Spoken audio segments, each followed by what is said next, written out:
Mean free path lambda. Speed of gas molecules is several hundred meters even at room temperature. So room temperature is roughly 25 degrees Celsius.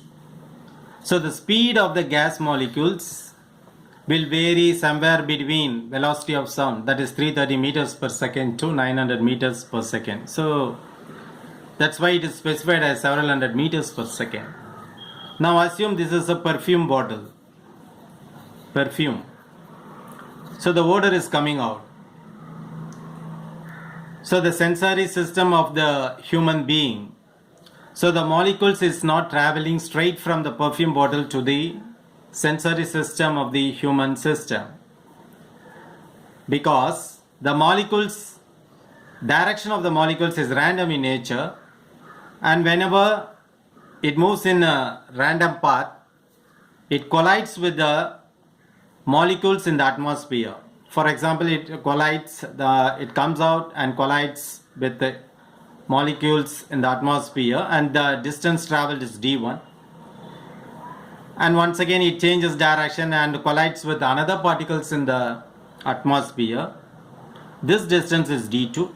Likewise, it takes some random path or zigzag path before it reaches the sensory system, that is nose of the human system.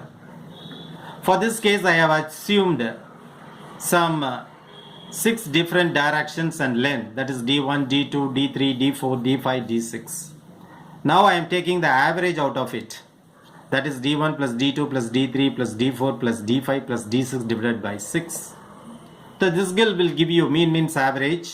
So average of these free path. So this is free, it moves in a straight line. Once again, after colliding, it changes the direction, but from here to here, between these two molecules, the direction is straight. But as such, right from the perfume bottle to the human system, it is not straight. It is not moving in a straight path, shortest path. It takes some. That's why the molecules, the odor of the perfume gets delayed to reach the nose of the human system. Now let us find the expression for the mean free path. We all know that molecules of a gas are random in motion. See, actually you cannot expect molecules to move in a particular direction. It is always random. It can go this way, this way, this way, this way. It can take any direction. And they collide with each other. So whenever they try to move out, it collides with the other molecules and change the direction. So now we will derive for mean free path. Now let us consider an imaginary cylinder. Now we consider a molecule, say O2, that means 2 atoms. So I consider this as a molecule. So the distance here is r. Once again, this is r. The radius of this atom is r. This atom is r. As a whole, it is a molecule. Therefore, the distance from center to center is r plus r, which is 2r, which is 2r is nothing but the diameter. We call it as a collision diameter. So this is the height of the cylinder. So we know the velocity is equal to distance by time. So therefore distance is equal to velocity into time. In this case, the distance here is, which is nothing but the height of the cylinder, h, height of the cylinder. So this length can be specified with velocity multiplied by time. Okay.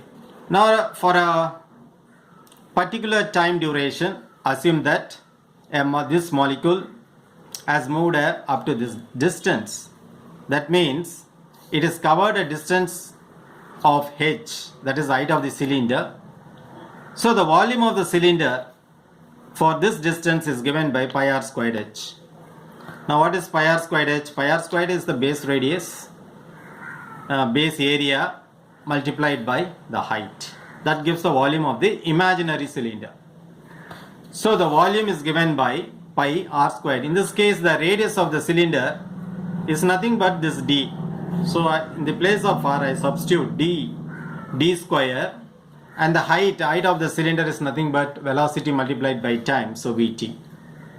Now if at all you want to find the number of collisions, so number of collisions can happen based on the number of molecules present in this volume.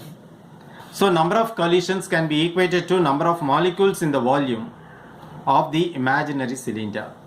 See, as such we don't have this cylinder. It is an imaginary cylinder, and we find the volume for that, and based on that volume how many molecules are getting occupied in that volume. So the number of collisions is equal to number of molecules in the volume of the imaginary cylinder.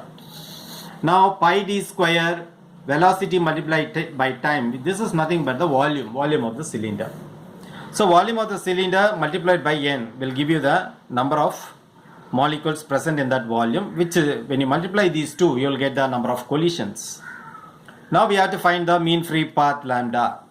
So the distance traveled is nothing but this distance. The molecule starts from here and ends up here. In between it undergoes many collisions. So that, but actually it has covered a distance of h, which is nothing but velocity multiplied by time. So you substitute velocity multiplied by time divided by number of collisions. This is the formula you write down here. Pi d square vt multiplied into n. Vt gets cancel and you will get 1 by pi d square n. Okay. Now, so what we have derived so far, that is lambda is equal to 1 divided by n pi d square, is for one molecule.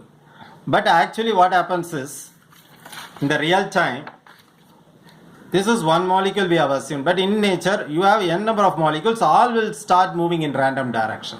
If that is the case, and that will be the practical case also, in that case the formula, so molecules will be random in motion. If you are considering one molecule, then this formula is okay. But if you consider all the molecules, so this you have to make use of this formula. The derivation of this formula is beyond the scope of this level. You will be studying in higher classes. But you have to remember this formula, which is lambda is equal to 1 divided by, see here we have n pi d square, here also n pi d square. But only thing is, in the denominator term you have to multiply by root 2. This is for all the molecules. Next we have, you multiply this equation by m and divide by m. So what happens is lambda is equal to m divided by root 2 pi d square mn. Now this m into n is nothing but density. Density is mass by volume. That is, this mn is nothing but mass by volume. So I can replace by density, which is given by the symbol rho. So I can express the mean free path in terms of mass and density, apart from the d, which is the diameter of the molecule. Also we have PV is equal to nkt, P is equal to nkt, you bring this V this side.